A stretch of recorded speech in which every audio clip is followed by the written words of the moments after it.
Hi Aquarius, this is your horoscope for April 2019. Thanks for joining me. It's a pleasure to be with you today.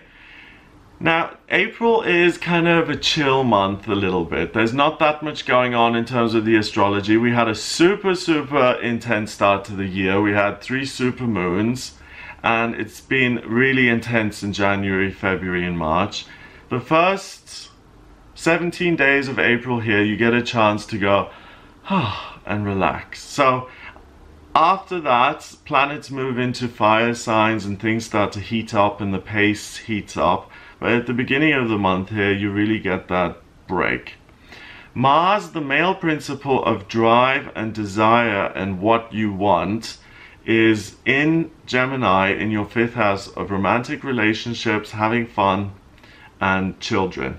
So it's in Gemini is a cousin of yours because it's an air sign, so you can kind of relate to that. It's not totally alien to you.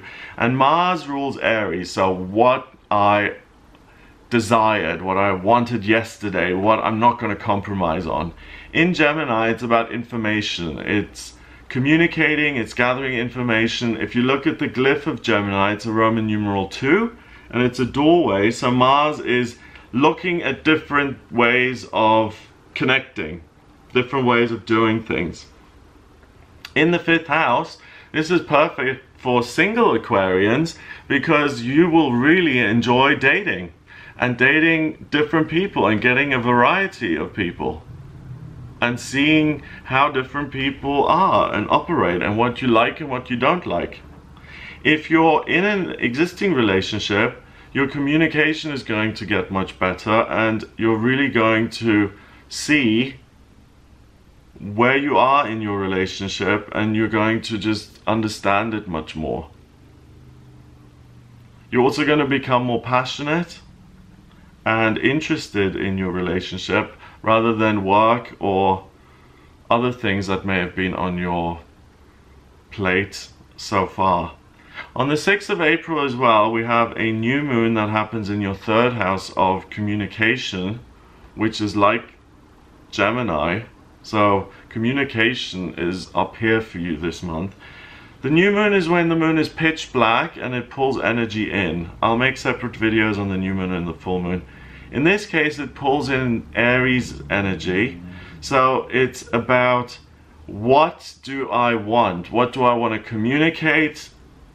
What do I want to say? We also have the sun, your identity, and Chiron in that 3rd house. So what about me? What about the things that are unhealed? What about, I need to express the things in me that aren't right, that I want to fulfill, the things that I'm missing.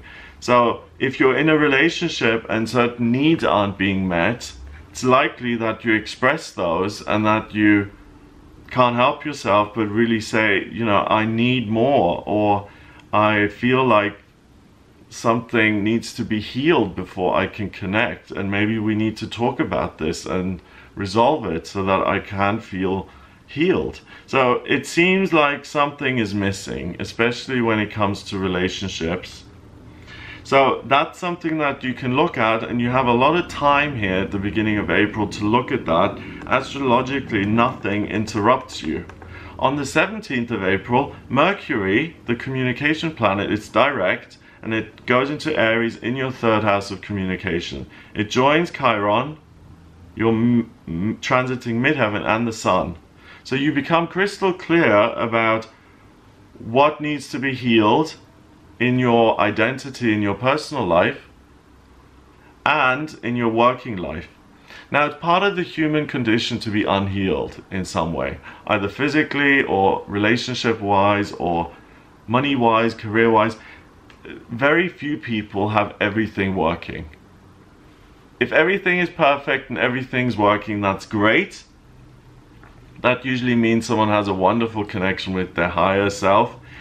But if there's anything in your life that isn't working in those areas, you're now going to become crystal clear about the fact that something isn't right, and you see it for what it is. No denial, no self-doubt, it's crystal clear. For instance, I am not in love with this person anymore.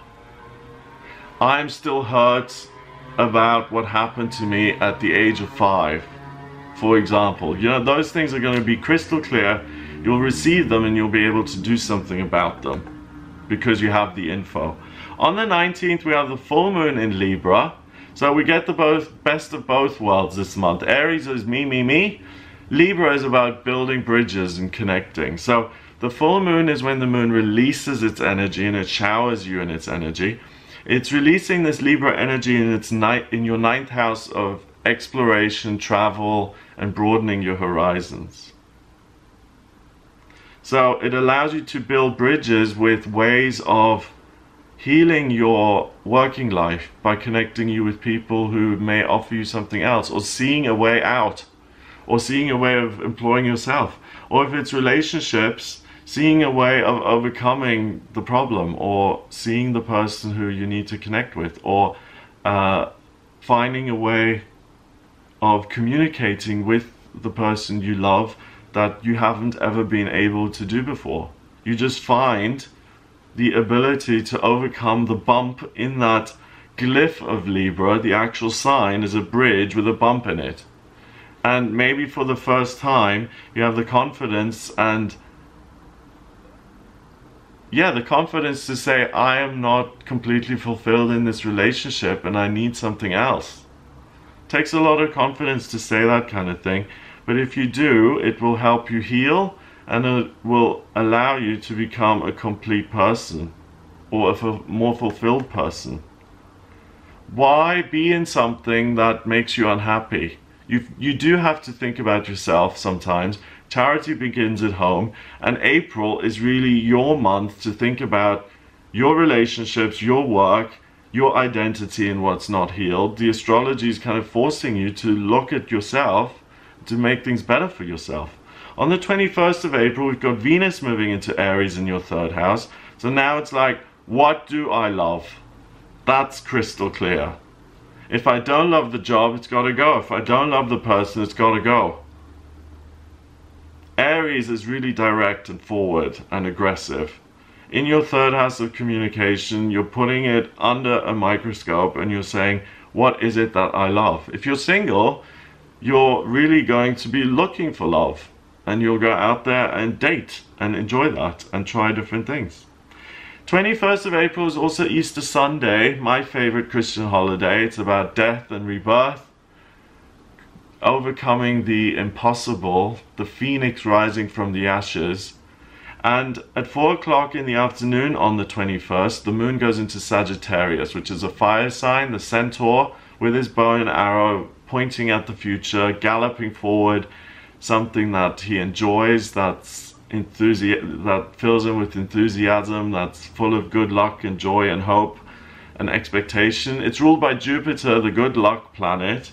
So for the rest of April, you really have the fire and the fuel and the motivation to rebirth yourself and to look at finding love in your life and healing yourself and loving yourself and being in a relationship that's really loving and healing a relationship with yourself and your partner, or ending a relationship if you can't heal it. So you put yourself in a position where you can be loved and where you can love and receive love. So if you're starved for affection and you haven't noticed until now, or you've rationalized it away, or you've just been in denial, this month is going to wake you up. So I hope you have a wonderful month here in April. If you would like a personal reading with me, please get in touch via my website. It's gregoryscott.com. Click on the readings tab to order your reading. I use astrology, tarot, and numerology in my personal readings. Have a wonderful April, and I'll speak to you next month.